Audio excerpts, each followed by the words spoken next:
So with that, I'd like to welcome our guest today, Janae Crombie. She is a 2018 Marketing and Management alumna, and she is joining us virtually from across the pond in Bath, England. She works remotely for Cognizant Technology Solutions as a senior demo delivery associate, and she's always worked 100% remotely, even before the pandemic. That has enabled her to travel all around the world as a digital nomad. And to top it off, she's currently in England pursuing her Applied Psych and Economic Behavior graduate degree at the University of Bath. So Janae, thanks for joining us. It's good evening over there, I guess. Yes, it's almost 7 here. Thanks for having me. I'm very excited to be here. Yeah, I'm very excited to have you and get to talk to you. It's wonderful to see old students coming and doing so well. So we'll get started here. Let's set the scene. Can you just tell us a little bit about yourself, your path to CSU, and how you decided on a marketing and management dual concentration here in the college business? Sure. So I actually grew up in Southern California, which is not Colorado, but I knew from pretty early on that I did not want to stay in California for my undergrad degree. I wanted to get out, see the world, make new friends, and really have that independence. And so I was actually looking a lot around the country, looking at colleges in Indiana, in Virginia, and Texas, really anywhere that wasn't California, and finally settled on CSU after I went to a college fair, and the rep was amazing. And I actually met Bill Schuster in California too. So that was actually a big part of my decision to go to Colorado State. And I actually originally went for both equine science and business as a double major. However, after the intro class to equine science, my first semester, I decided that I did not want to spend 2 years of my life doing reproduction of horses. I did not love them that much. And so that's when I decided to switch completely to business. I had declared a management concentration by that point. But everyone suggests that you have another concentration if you're doing management, and I agree completely. So at first I thought I would do CIS because, everyone wants computer science, computer information systems. It's so important in today's world. But after that intro class, I did not. That was too technical. I was not going to be doing that at all. And I remembered from our Business 100 class, the marketing rep, who came and talked to us. And, coming into CSU, I thought marketing was all sales and I hated sales. It's I'm never going to do that.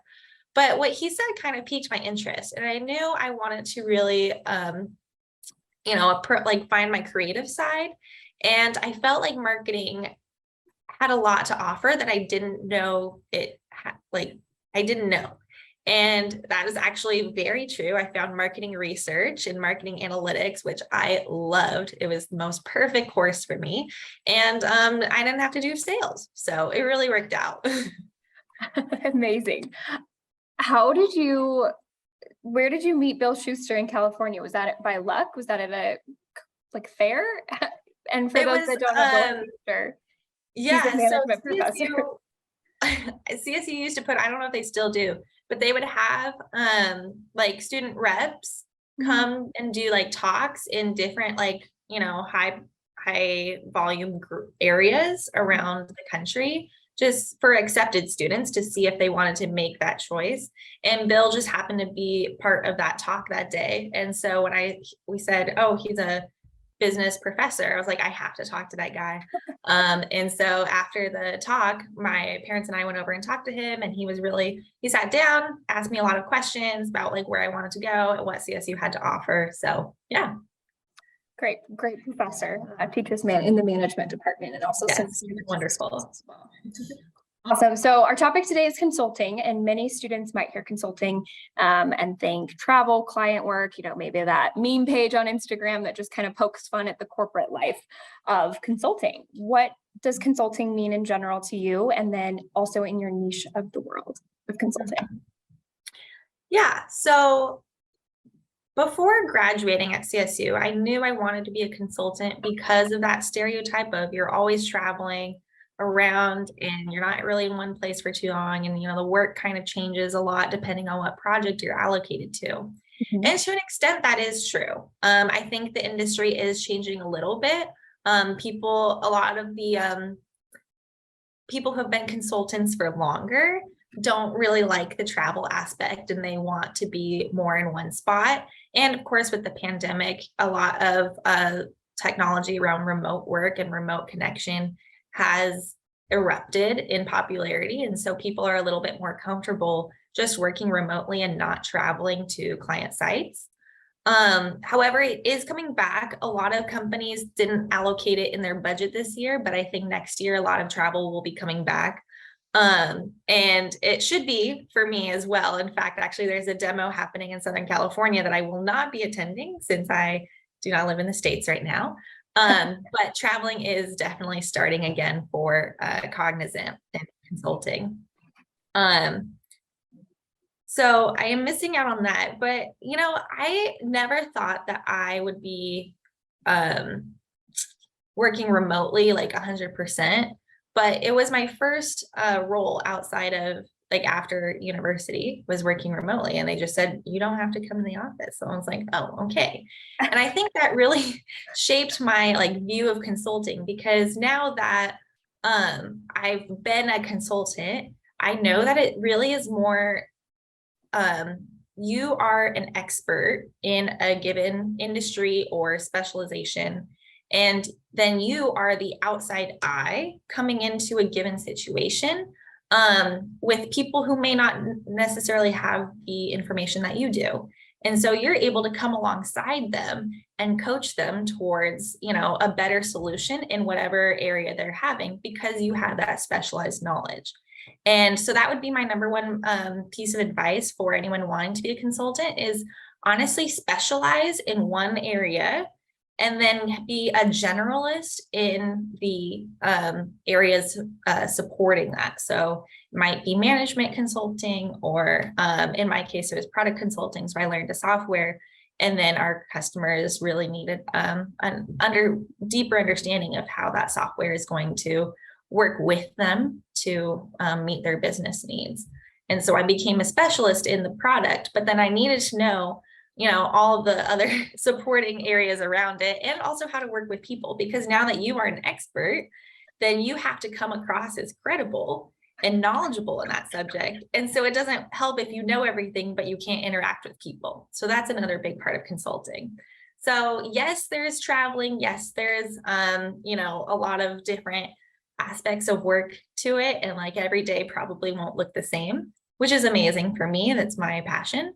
But a lot of people have decided that as consultants, they don't want to travel as much. So you can really make it what you want it. I love it. Great definitions to set the basis of consulting, and great advice as well. So let's talk a little bit about what you do. So what is Cognizant? I remember when you got that role, you came into the office, it was an exciting time. Like, how was that starting 100% remotely? I feel like it's more common nowadays after the pandemic, of course, but like coming fresh out of school, was that challenging? Like there's no structure necessarily, like being in an office would provide. Tell us about your career path. How did you get connected with them? Yeah, so I actually got the job at Cognizant thanks to Sean. A recruiter reached out to him from Cognizant and said, I'm not getting much traction on our handshake posting. Do you have any students that you would recommend for this job? It's a consultant job. And having worked in the Career Center for 2 years, obviously Sean knew my name and knew what I was looking for. And he was like, I got the perfect student for you. And so after an initial phone interview with the recruiter and then another virtual interview with a member of the Cognizant team, I was given the job a week before graduation. So right down to the wire, but it was great to know that.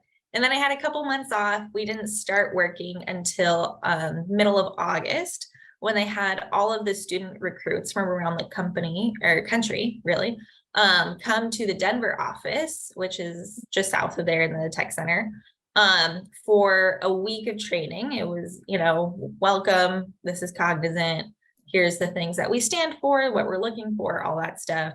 And then afterwards, my little department of 8 people stayed on in Denver for another 2 months, going through training. And then after that, we were allocated to our first project, and they were like, all right, fly little little ones. And so, yeah, that was when I discovered that, because I was living near the Denver office. So I expected to, go into the office every day and work and everything. And I had bought, my business wardrobe throughout the years and was so excited. And they're like, well, we can give you a desk if you want, but you don't have to come in. And I was like, what? So I ended up not going to the office. And at first it was a really difficult transition because one, you really do need to set up your home office. That's a big part, and have the motivation to work. You're not having anyone there around you to see if you are working or not. And so you really have to find a flow of getting things done while having all the distractions of a household around you. Also, I struggled a lot with social life because I had moved down to Denver and I didn't really know anyone in that area. And so working from home, you're not seeing anyone. So I really needed to get a good group of people around me that I could see after work. Otherwise, I just stayed home all day, and that was not healthy. Don't recommend that. And so, yeah, it was definitely a transition. But then I ended up moving to Oregon to be near some friends. And that helped so much because then I had my own room for an office that I could set up how I liked. And then I had tons of friends I could just text, and we would set up plans for when I was done working or on the weekends. And so I found a really, really great balance between work and life at that point. So yeah, it was very interesting when COVID hit and everyone started working remotely. And I was like, I've been doing this for 2 years, guys. This is not a problem. I don't even know why everyone's freaking out. So It's definitely a transition for everyone. Yes, definitely. Well, shout out Sean. Yes, definitely students. I encourage you to come into the Career Management Center. Use our connections. We love to help connect students with employers. That's our whole job, helping you find your careers. That is what we do, why we're doing this. So Janae, I think a stereotype of consulting is like that upward ladder climb. Like, what does a career path look like? What's next on the career move for you? You're pursuing a graduate degree. What's next? Yeah, so I am actually pursuing my graduate degree in basically behavioral economics because I want to make an industry change, that career change. I want to go back into consulting, but in a different way. So instead of a product consultant, I want to be either a behavioral insights consultant or like a management consultant, but with like a different view on management consulting, because typically a lot of IO psychologists go into management consulting and they look at the person and that environment and how it's affecting them.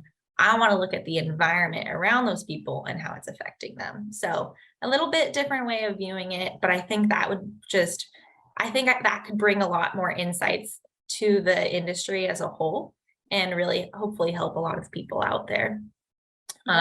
So that's where I'm getting my master's degree, and hopefully I can work around the world. So I decided that in order to do that, should probably not study in the States. So there you are in England.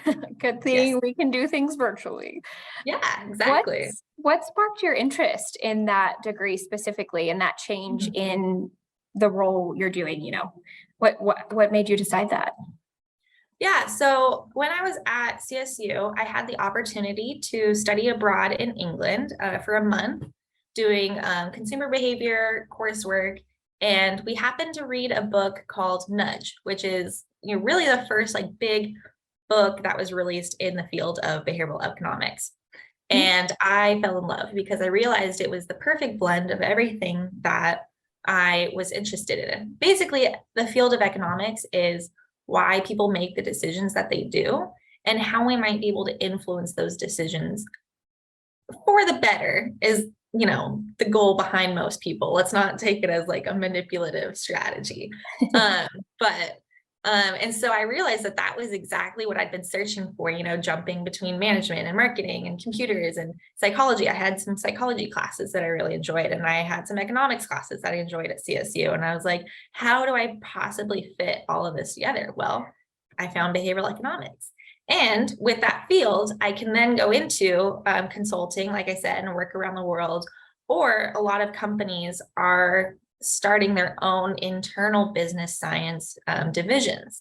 And so I could potentially be in the forefront of one of those teams for a large company and work specifically for a company. So there's a lot to do with this degree, and I'm just passionate about the subject. So that's why I decided to do it. I love it. I wish we had more time because I'm sure we all have lots of questions, and I want to leave questions for the live audience here soon. But Janae, you just mentioned all those classes that, you kind of combined all together. Thinking back to your time at CSU, what influenced, do you still have like things that you think about that you're like, oh, that really has helped me, between clubs and orgs, internships, those courses, friends, anything that still affects you today? Oh, yes, absolutely. And I think one thing to remember, and I know the Career Center talks about it a lot, is transferable skills.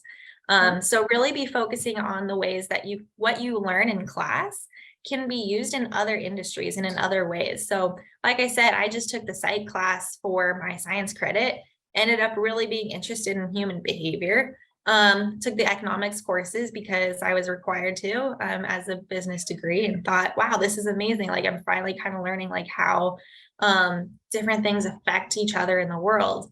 And then for marketing, like I said, my marketing research and marketing analytics classes, I use those skills every single day, both in my job here and for my degree now, because I know how to create a survey. I know how to gather data. I know how to analyze the data. And I now know how to create a story out of the data and then make recommendations based on that data. And it's all hard facts that we have there. But now I'm like learning, what kinds of data we need, and is this the correct data? Do we need to be looking elsewhere for that? And so it's really just building on everything that I learned in my undergrad degree, which has been, so great. And so I finally have like a way to tie it in. And when I'm in class, they're asking people for, examples or experiences. And I'm able to say, in my undergrad, sure, it was 4 years ago, but it's still relevant to today. Or in my job, I learned SQL so I could query databases. And so that's all the data there. And so, having those skills, I can now use them to find other jobs or positions, or just make a better presentation or relate to my coworkers better or my classmates. And so definitely, you'll learn a lot of stuff in class, and it should really stick with you, definitely. So yeah. And I also, I started a basketball team at CSU. I don't think it's still there. We tried to do the club basketball team, but I did the financials for those and the marketing for that. And so, so just get involved wherever you can and make the most of every opportunity. And you might find something that you're really passionate about that you didn't think you would be. I know, like combining doing the financials and marketing for the basketball club. Mm-hmm. Two things you love. Yeah. And exactly. Adding experiences to your resume. We love it. Yes, definitely. All right. We'll leave with one final question here before we open it up to the audience. So what is one thing that you wish you knew before transitioning to the real world? Yeah, that's a great question. What piece of advice? Yeah. And I think it ties back really into what I was talking about before, of like, especially for consulting, is really specialize in one area, find what you're passionate about, find something that you're gonna want to learn more about, and then use that to your advantage, because there's a lot of smart, capable people out there in this world, and they're all looking for jobs, and they all have something to offer. So make yourself valuable, and in whatever way you can, and then really play that up when you're in interviews, when you're networking, when you're meeting people. And you'll find that when you specialize, especially, that people will want that expertise and are, gonna want you around for that, whatever it may be. Everybody wants you around today. We miss you a lot around here. I try.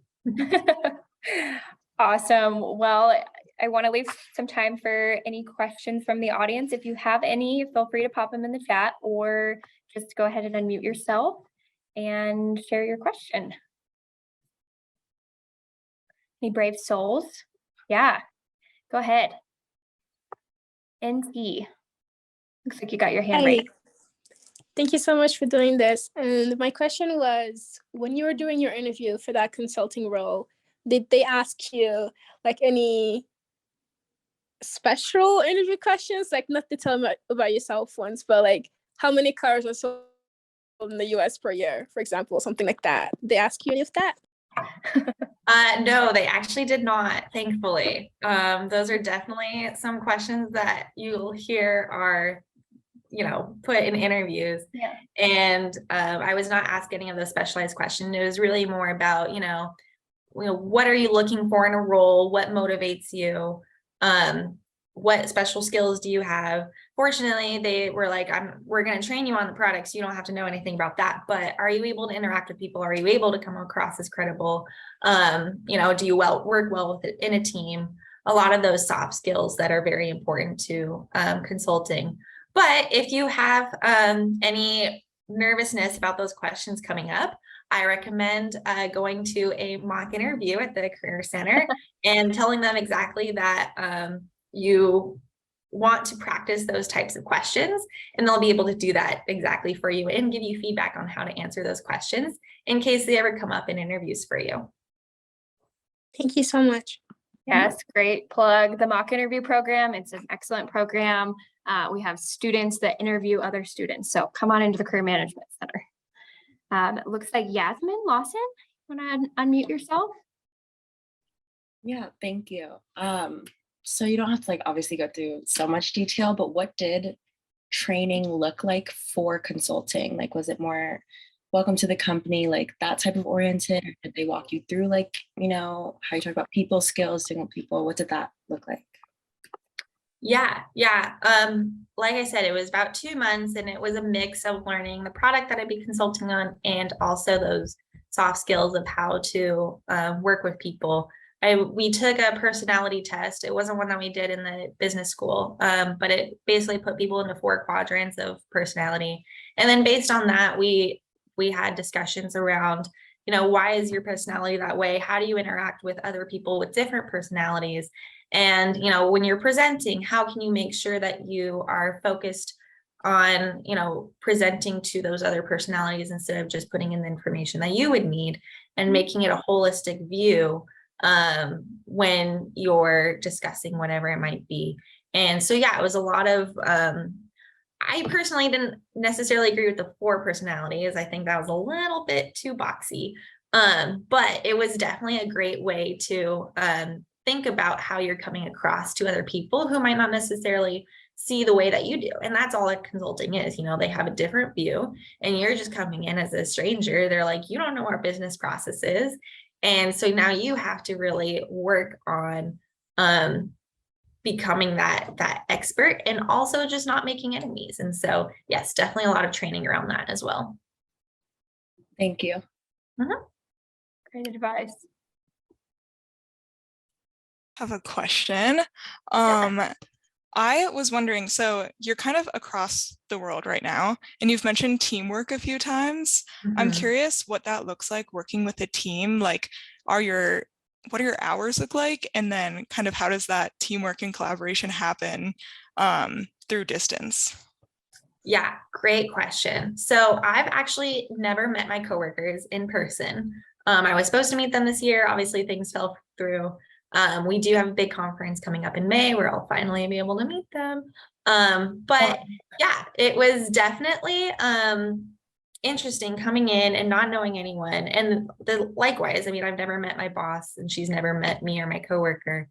And the teamwork aspect, we really had to work hard at creating it. Fortunately, both of these ladies have amazing personalities, and my boss is one of the best bosses I've ever worked with. Sorry, Sean.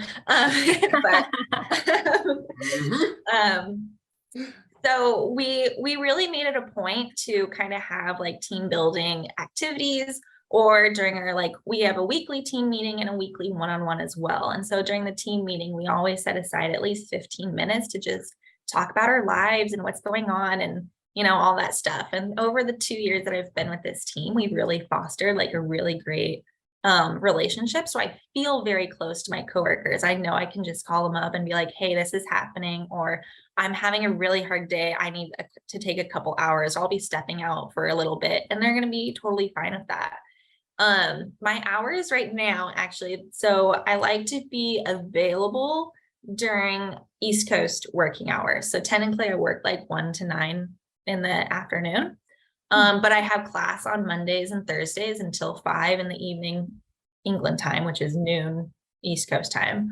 And so I just blocked off that time on my calendar, and they know that I'm attending class. And so they're like, great, awesome. Just get online when you can, and we'll take it from there. And so as long as I'm available for meetings and I'm getting my work done, they're very supportive about whatever hours I work. But it's good to be available in case anything comes up. That's awesome. Thank you. Yeah. Yeah, talk about flexibility. Such a great team. Janae, I have a question for you that we hear from students a lot, and I apologize, I had to miss the beginning of it. So if you've kind of already touched on this, it's fine, but I hear people asking around it. So let me ask kind of straight out. You just graduate from school, and suddenly you're a consultant. Your job is to go around to all these companies and tell them how to do stuff. You just graduated from school. How does one do that? Go from school to now being an expert. And yeah, did you feel ready? Or what about those students who are wondering like that? How do I go to whatever Fortune 500 company and tell them to do things better? Yeah. That was definitely a fear of mine going into this. I was, 21, fresh face, just like, let's do this. This is my dream. And so it definitely took a while for me to be able to be confident in myself. But really, when it came down to it, and I talked to my manager about this a lot. I had a different manager at the time. But I did have a lot of qualifications. I got the job, and they wouldn't have given me the job if they didn't think I could succeed. And sure, I'm young, and that might be hard for a lot of people more experienced in their field to take advice from. But then you remember they hired you for a reason, for your knowledge. And so, you obviously don't want to be mean about it. But when you say, well, in my experience, and you kind of turn it back on yourself, and you never use I statements, you say, or like you statements, we say, oh, well, we've experienced this before, this is how we dealt with it. And you kind of take the focus off of the people in the situation and turn it back on to whatever else is happening. People are generally a little bit more likely to take your advice and listen to you. Also, a neat little trick is if you ask someone for a favor, like, oh, can you hold this pen for me? And then, they do, then they're more likely to listen to you, or, just interact with you better. And it's just about like keeping yourself calm in those situations, and understanding that you have acknowledged that you would like to share, and then sharing it. And also, my position as a mock interview intern definitely helped me as that, because I had to learn how to become an expert in an interview and work with peers, or even students, alumni came in who were older than me, and they're like, what do you know about interviews? And I was like, well, I'm here, I'm giving you advice, I've done research. And so that position actually really helped prepare me as a consultant as well. Good. Thank you. That was great. Great advice, Janae. Any final burning questions from the live audience?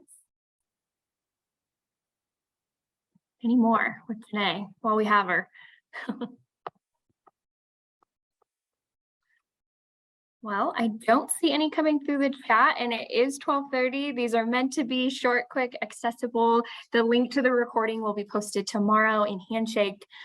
So please reach out to the Career Management Center if we can help with anything, interviewing, talking more about consulting, other careers. Maybe you're drawn to consulting now after hearing from Janae. Maybe you're like, that's not what I want to do. Thank you for the advice. So Janae, thank you so much for being with us today and taking the time, and we just wish you all the best.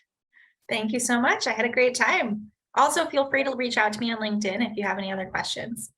Awesome. Well, thank you for that, and we appreciate your time.